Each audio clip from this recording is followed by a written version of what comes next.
First of all, my name is Tobias Gibson, for those of you who do not know me.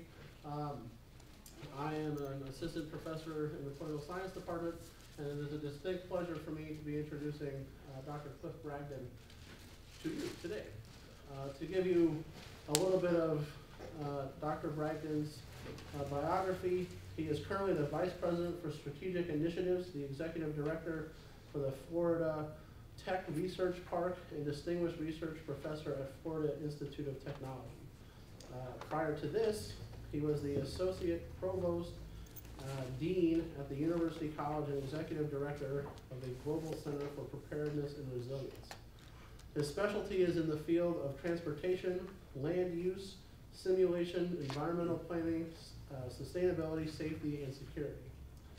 Dr. Bragdon has published 6 books, and most recently, Transportation Security, which I'm actually hoping to read in the relatively near future because it looks rather interesting. Let me plug this for him. He has lectured widely on these subjects throughout the world in nations including China, Russia, Taiwan, Colombia, France, Germany, Greece, South Korea, Turkey, Egypt, Singapore, Brazil, and Tunisia, which is rather impressive to me because I get all excited when I go to Mexico, Missouri. Academically, Dr. Bragdon holds an AD degree in political science and sociology. Westminster.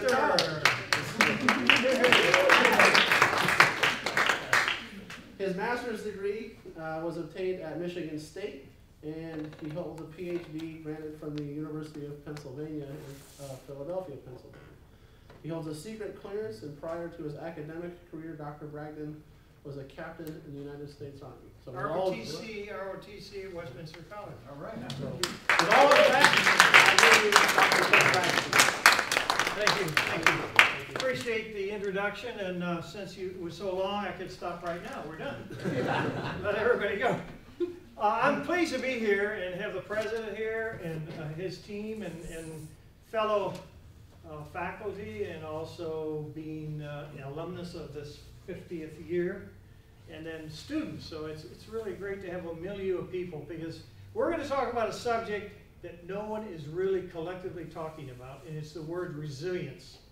Now what's happening is we're dealing with safety, security, sustainability, and health, but nobody's an integrator. Systems integration is what we need. DoD, less than 6 months ago, has said, we're going to require a resilience program for every department, Army, Navy, Air Force, Marine Corps, and so forth. That's spreading. So the concept of green is good, the concept of sustainability is good, concept of security is good. Wait till you hear what's being done in the area of security and resilience. So what I want to do is talk about this, because we have some 200 countries in the world that are in a critical juncture right now, because we do not have an effective integrated plan. We have over 200,000 people died from a tsunami. We've had something like 17,000 people died because of terrorism. We're not linking all this together. And so what I want to do is talk about this in a collective way. But what is resilience? Resilience has 4 pillars, just like the Westminster columns. So how many are there? 5? 6. 6. Oh, I screwed up. I need 2 more. All right. Here's the point. We need a resilient community worldwide to live in if we're going to attack the next century. Number 2, what are the pillars which it's based on? It's based on being a safe place to live, a secure place to live, certainly a healthy place to live, and lastly, a green or sustainable place. So we have to link this together. Our disciplines don't link this together. Our politicians don't link anything together right now. I mean, it's adversarial this and adversarial that. Our universities are not integrated. And so what we need to do is look at this, and I think what is being, I've heard today from the professor today on what's being proposed as a minor. This is a chance to put Westminster on another map with the sinews of peace that happened in 1946. This could be just as important to this university and the rest of the world. So let's talk a little bit about it. Now, you've heard the word carbon footprint. Everybody wants to have a perfect carbon footprint, and 0 is the answer. Japan was the carbon footprint country of the world. And look what happened in Japan. What I want to do is show the 4 elements. Is it sustainable now? Well, if you see what happened on the right-hand column, 100,000 people killed, 525 injured, 135-mile exclusionary zone. These are serious issues that are affecting the economy of Japan today. Safe, secure, sustainable, healthy. You get a big no across the board. 70% of their carbon footprint was based on nuclear power, nuclear energy. If you read the New York Times 3 weeks ago, the Japanese Diet is looking at eliminating nuclear power in their entire country. 52 of the 54 nuclear power plants are shut down, and they want to eliminate all nuclear power in that country. Now, it's not that I'm advocating this or advocating that, but the problem is, between a tsunami, which is a natural event, and the security problem associated with nuclear power, we had a catastrophe. And that's, if you look at France, there's 64 nuclear power plants generating 90% of all the energy in the country. So this is an issue which deals, again, with sustainability, security, safety, and health. So this is something that we need to look at as we're looking at resilience. Now, what's up here is, if you're an architect, urban planner, landscape architect, LEED is something everybody talks about. They want to be a LEED institution.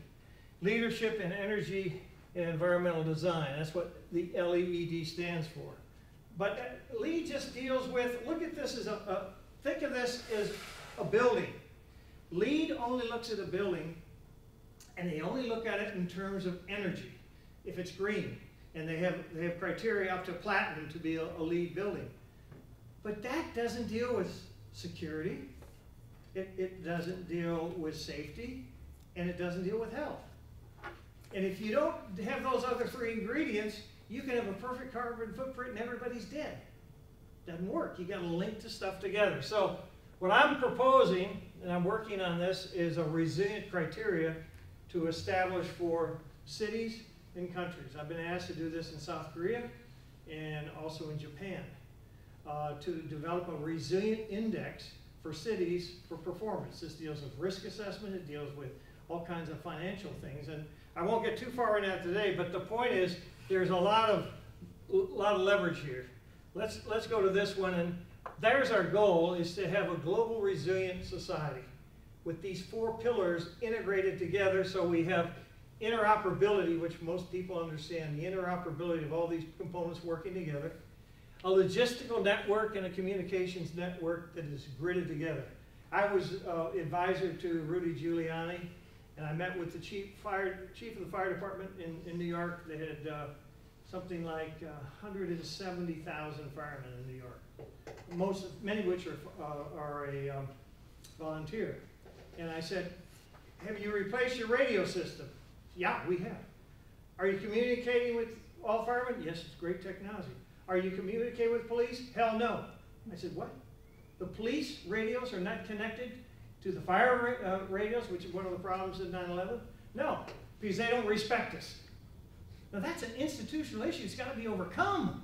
We can't have lack of respect in communication to protect you as citizens.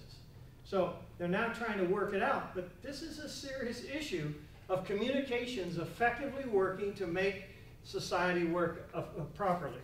So that's an issue. Social, physical, and economics. They all have to be linked together. You can't have one without the other. So here's one of the biggest problems facing us. I don't know, some of you may know about SCADA, but this is the prime target of terrorists throughout the world right now, is to impact the system for supervisory control and data acquisition of every one of these systems. Every waste treatment plant has an integrated system of how they manage. But if it's broken, pipelines are affected by the breaking down of the communication systems. We could have waste treatment not treated, water not treated. We can introduce all kinds of problems that would really disrupt how we sanitize things. Same thing with NASA. Now what happened in NASA about a month ago? There were 45 terrorist attacks on NASA, 14 succeeded, 14 in one day. And they lost their database for connection to the satellite system for outer space. They lost it, and they don't know where it is. Well, it's in the wrong hands. So here's a point.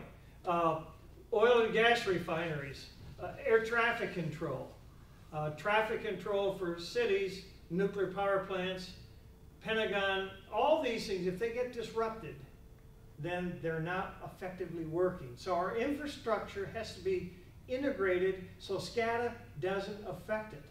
So my neighbor right across the street, he's president of Northrop Grumman's division on reverse engineering. And that's all he does. He breaks systems down to fix them so they're not broken. Right now they're supposedly between 1,000 and 2,000 terrorists working both in Japan, in Russia and in China daily, working to break our code in every conceivable way. So this is not something that should be lightly understood. It's a serious issue that a lot of people probably understand, but we're not directly addressing it. Okay, moving from that, the day of 9/11, I was going to meet with the head of planning for the World Trade Center. My meeting was at 12 o'clock that day. I was in Long Island getting a train to go down to meet with the director of planning for the World Trade Center.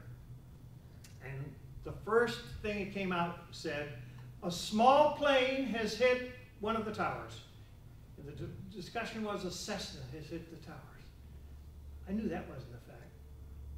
So I immediately stopped, didn't get on the train, and started calling my associates in different fields from the FAA and others. And as you realize what happened that day, but that was not the first time it happened. And that's what I want to point out. Look at this. In 1992, the World Trade Towers were also attacked by a rental truck that tried to blow up the superstructure of the building so it would topple over. Well, I don't know if you realize that, but the person behind this had a degree in civil engineering. His father builds most of the mosques in the world, and every drawing, civil engineer drawing of every major building in the United States is in their repertoire. So this was their second. And they had two choices of aircraft, a 757 and a 767. Which one they take? They took a 767. Why? Because the tank is bigger. More fuel, 3 times the amount of fuel. And for those who may not know, why did they choose? Does anybody know why they selected Boston as one of the 2 airports in which to depart from? Well, FAA knows, CIA knows, a lot of people. Let me tell you what happened. The gate which they use to leave for their trip out, the terrorist trip out, was a gate which could not be seen from the tower. It was blocked. There was no way to see the gate. The FAA could not see it from the ATC. So that was selected by the terrorists as the gate of use to ensure that they would have access. Number 2, there was at least 1 rehearsal by the terrorists. A lot of people don't know that. Number 3, there was some question about access into the tower and the stealing of a flight uniform for one of the airlines. There's a lot of stuff you don't know about, some of which I do know about, some of which people will never say. But this is something going on. And we can't say, oh, well, you know, we have the best police force in the country, they'll take care of it. When Rudy Giuliani invited me to speak to all his commissioners, and he wanted me to come up with some solutions. In this case, one solution was we need a new Central Park. So I designed one which was going to be a rooftop for the whole city, 2 weeks before 9/11. Didn't work. But the point is, this is the simulation I did less than 5 days after 9/11. I did what's called a forensic analysis of all these factors, which no one to my date has done. And I'd love to share with you sometime, but this is the stuff you need to know about if you're in the field of terrorism management, to understand the dynamics of what's happening. So you need to be an architect, a city planner, you need to be a a municipal administrator. You need to be a civil engineer. You need to be an economist. You need to be a lot of different things in one. Or have a degree like that you're looking at, or hopefully a degree, that will transcend some of these interests. Okay, moving from there onward, whoops, let me go back one. And this is quite exciting. 4 years ago, I set up the Global Center for Preparedness and Resilience when I was Vice President of Florida Tech. And we had I asked the Chairman of the Joint Chiefs of Staff to be there. He could not. He sent General Summerall, who's on the Joint Chiefs of Staff, 3-star, and he's responsible for emergency preparedness for the National Guard worldwide. He came and spoke. He's also a Florida Tech graduate, so he spoke twice in 2 different years. But the point is, we dealt with 3 things. We dealt with natural disasters, linking together with human disasters, accidental and intentional. And then we added the third element of sustainability and resilience. Now, the exciting thing is I'm retiring from Florida Tech after 40 years, though I was Vice President of Georgia Tech and I was at Emory University, among others. But the point is, I now have the patent, the trademark, and also the surface mark for this. I would like to see, and I've talked to your president, and here's a chance, potentially, to put something like that here. This is a sinews of peace for the next century. Because this is where we have to march.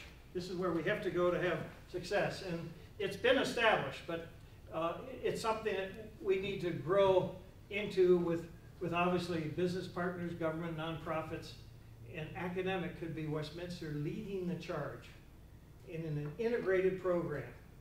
An ecumenical, I call this ecumenical program too. Okay, moving from that, here's another thing that's just happened. A report has just been issued 2 weeks ago, by the Climate Central for the United States that says in 2030, there'll be 10 states in high-risk areas because of rising seas. And if you look at the bottom here, you'll see that 106 South Florida communities will not be able to handle the rising seas at critical times. They'll be flooded. Now this is a serious issue because this deals with resilience. There are 10 states, including California, Oregon on the West Coast, Maine all the way down to Florida on the East Coast, Texas, among others, on the Gulf, that are going to be affected in less than 20 years with rising sea levels that are going to affect the security, safety, health, sustainability of those communities. This is something we need to attack now, not deal with some of the political shenanigans that we're talking about.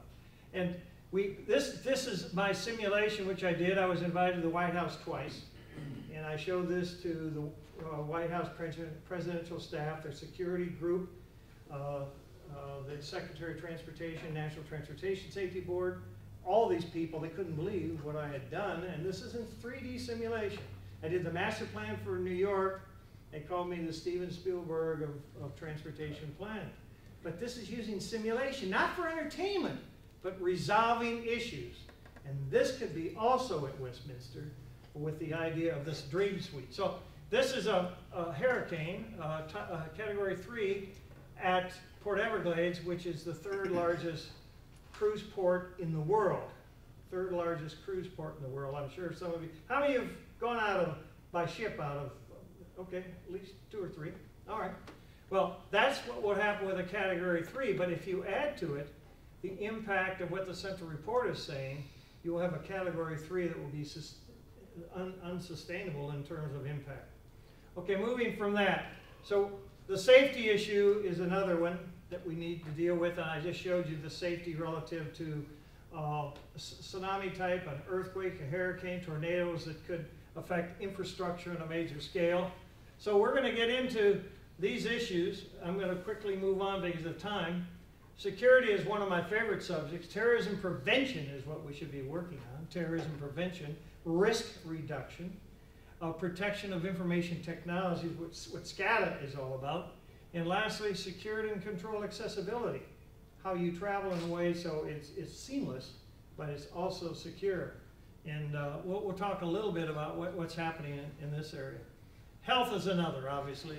We want to ensure survival, prevent injury, reduce stress, and as I say, the tsunami in the key tsunami in Indonesia and the Indian Ocean killed over 200,000 people. One tsunami. So they're developing a grid network of tsunami for warning systems, but not protecting the population. CDC has developed some interesting stuff which can be brought into this picture. Well, I'm going a little, let me back up one more. Okay, sustainability is the one a lot of people don't. Let's be green. Let's really have a society that has a perfect carbon footprint. I want that too, but I also want it to be safe and secure. So all these things are very important to that, and what I want to do is show some stuff we're working on. This is a project I'm working on, wheels to watts, rails to watts, on kinetic energy. We're doing a project in New York, if it works soon, we will be able to provide, by the movement of trains on track creates a downward pressure that can be captured. We can generate about $95 million a year on that process and make the energy costs of the rail system almost free. And we're working with the MTA in New York, and they're going to have to build 30 of these facilities to generate this power. We're also looking at highways using a cushion system where you can get the kinetic energy. You say, this doesn't work. Let me tell you where it's working. How many of you go to a gym and ride one of the machines like this and you work out? There's some gyms now that are connecting the kinetic energy of that exercise to generate the power for the lights of their building. There's a Burger King in New Hampshire that has a ramp that you drive over and goes up and goes down. And as you go over, you generate 1.5 watts of energy. So enough cars going through. So what I'm doing is working on what I call harvesting kinetic energy.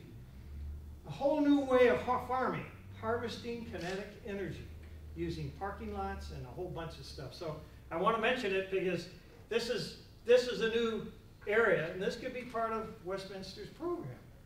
Other areas, vertical farming. We propose a vertical farm at the Florida Tech Research Park at the airport that can produce 1.5 million heads of lettuce a year, 12 growing seasons, because lettuce comes from Texas. That's the closest state we get lettuce, mostly from California. 30% of it is not good by the time you even get it.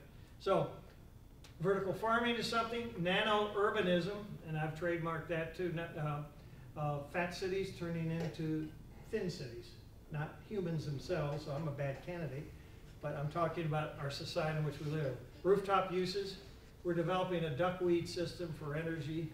If that works properly, we'll be able to generate electricity at 3 cents per kilowatt hour.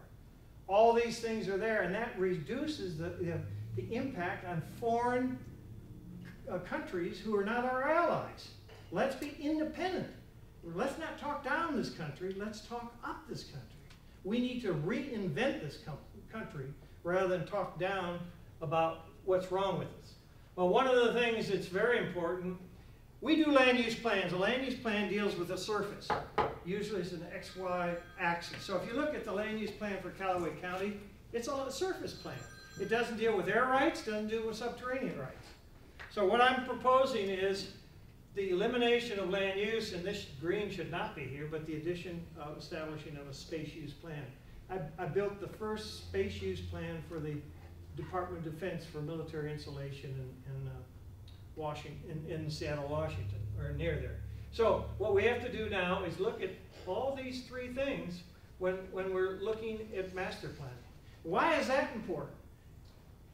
2 weeks ago, the Department of Energy said we're going to set up a grid in this country that will be subterranean for the entire United States, linking intelligent telecommunications with energy supply for the whole United States.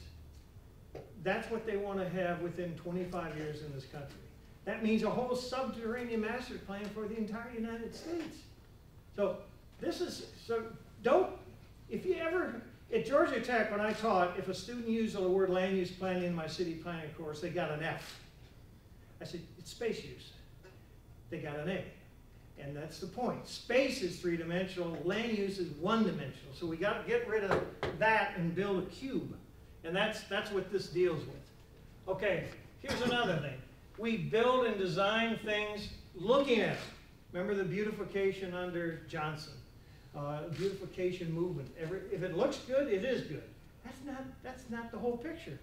It's got to smell good, sound good, ensure vibration is controlled, and even taste. So this is the first image of a multi-sensory master plan ever done. And this is what I did at Georgia Tech. And I'm doing that. I spoke at Carnegie Hall to about 1,000 people, and we talked about future multi-sensory cities. And I said, cities, why do you go to a food court and go to Cinnabon and all of a sudden people like it? Well, first of all, the fragrance of a Cinnabon is a reactive fragrance for psychologists. It raises your blood pressure and gets you interested. The owners of malls love it because you sit down, so you spend more time shopping. So food courts are great things, but that's not the best answer, but it's all right for certain things. But multi-sensory planning is something we can do. Here's another one. We deal with the vehicle. The vehicle is the driver of transportation, but it's only a piece of the picture. We need safe, secure, healthy movement of people, goods, services, information by air, land, sea, and space. So we have to link it all together in a total modal system. We only have 19 airports in the United States with an integrated transportation plan to the downtown. 19. There are over 400 in Europe. We're way behind the bell curve. And now China is catching us in a variety of ways. So we have to work on that. So we must develop a global solution, a layered solution, which deals with at least these 7 ingredients to make a meal that no one else has. And think how this could be done at a Westminster with foundation support, with support from academics, support from media, supporting from businesses, to have something nobody else has. And that's one reason I wanted to talk about this, because this is trademarked, and no one else has it. All right, going back quickly, let me hit this one. I know we're going to get into a time zone issue. I developed the first simulation for transportation in the United States. This was up in New York, and this was patented, and it won an award as the 9th most important new invention for the next 100 years. Not because it was entertainment, but it took ideas and put them together. So let's say John McFarland's driving a car, and my wife Sarah is driving an airplane, and so we're driving all these things. How do they work as one? Well, that's what I did. I linked it all together so you wouldn't have one lobbyist dominating another lobbyist. You had to work in an ecumenical transportation movement. We haven't done that in this country. There are not many intermodal plans in place, and that's going to save energy, it's going to save time, and also make this community a better place in which to live. So this simulation possibility is a very exciting one, because you'll see what I've done. I had CBS when Kennedy crashed his plane. CBS came out to me and said, "What did he do wrong?" I said, "He did 2 things wrong." They interviewed me 1 hour after the accident. I said, "He did 2 things wrong. 1, he didn't file a flight plan, so he didn't know where he was going. 2, he didn't have enough training on that aircraft." And boy, they got away from me. Dr. Bragdon, he's saying this against the Kennedy family? 2 hours later, Hall, who was head of NTSB, said the same thing. All of us said, listen to what he said. So the point is, you can't be reactive, you have to be proactive. And I showed some of the things in simulation, what happened to his aircraft. And we did this with various types of transportation systems. Okay, we're almost done. What I want to do, what I'm doing now, is going from that laboratory, which was exciting, into what I call a dream suite, dimensional reality and multi-sensory simulation. Putting it all together so you can be in one space and you can have it all. Now this is a simulation table with pop-up screens.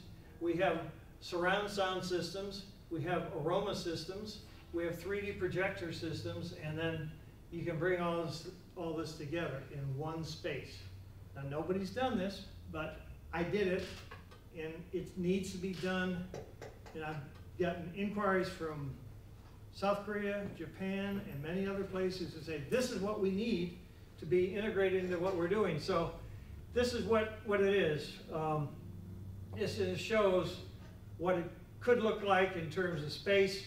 And we're trying to build one at the airport in Melbourne, where I'm based right now. And this is what we wanted to grow into, a fusion simulation theater. So you can do what ifs of every conceivable thing you're thinking about to work up solutions. First of all, identify problems, but don't stop there. That's exactly what columnists do and what movie critics do. They come up with what's wrong with something. This country needs to know what's right about it. How do we make it better than what it is? And that's where academia can play such an important role. We don't need critics. We have a visionary president here who says, let's move on, let's make solutions. Let's not look at problems, let's look at solutions. And so this is part of that process.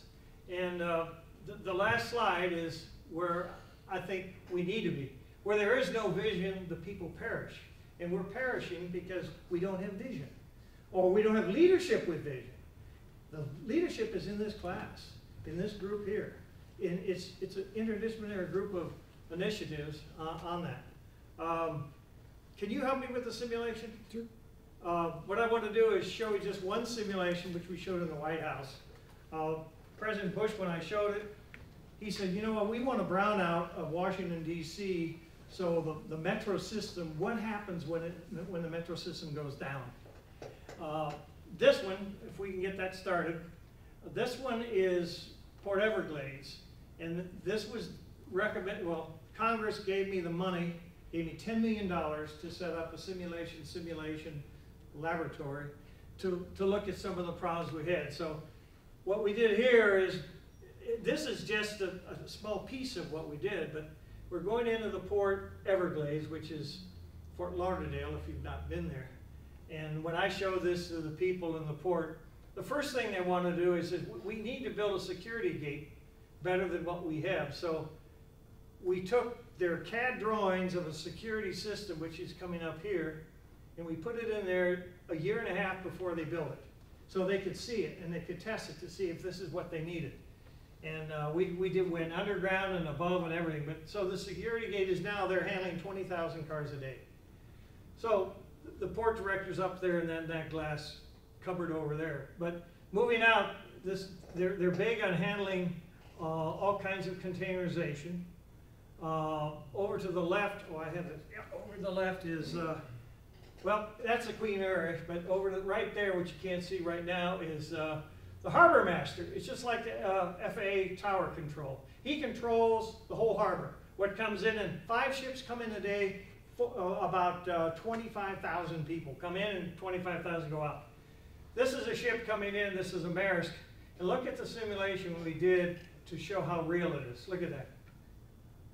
Down to the wavelength, we can calculate the actual waves that are occurring for any ship in the world. Now look what we did here. We did something that no port in the world ever did. Look at this. Right now. We went down 40 feet, 40 to 45 feet. They haven't done that in the harbor of New York yet.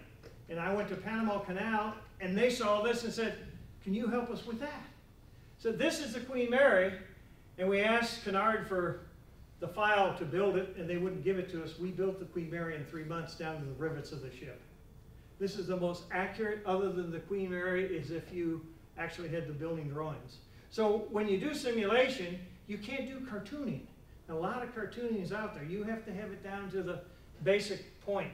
So this is what we did for Port Everglades. They're using this now for engineering, for security training, security management. We blew up the Queen Mary. I'm not going to show it to you, but we blew it up. How do you act when the Queen Mary gets blown up, and how do you respond? So that's the type of thing. There's one more on there. If we can look at the airport, and then I'll stop talking. Keep on going. Yeah, Huntsville Airport. We did this because Senator Shelby, at that time, was affiliated with the Armed Services Committee, and we did the first simulation transportation course, and we simulated the airport, but this is a different kind of airport because not only is it for aircraft, but it's also for intermodal, for boats or ships and for trains and trucks. But what you're seeing here is we're just showing the aircraft coming in. You could say, well, anybody could do this. Well, the person who's done my simulation, look at this aircraft taking off. Look at the resolution of that aircraft. They're so good now that FAA has requested that we've done now the simulation of every FAA aircraft.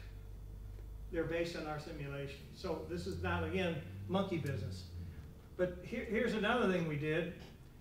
We went into the cockpit. And I hope it shows this here.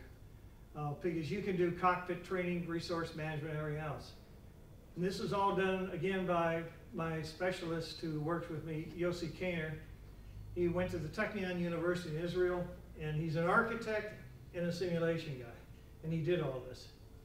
And so this is critical to show all the elements. Now we're going to go over here to the last thing, and we're going over to the intermodal facility where we have trains interfacing with rail and trucks handling the intermodal capability of an airport.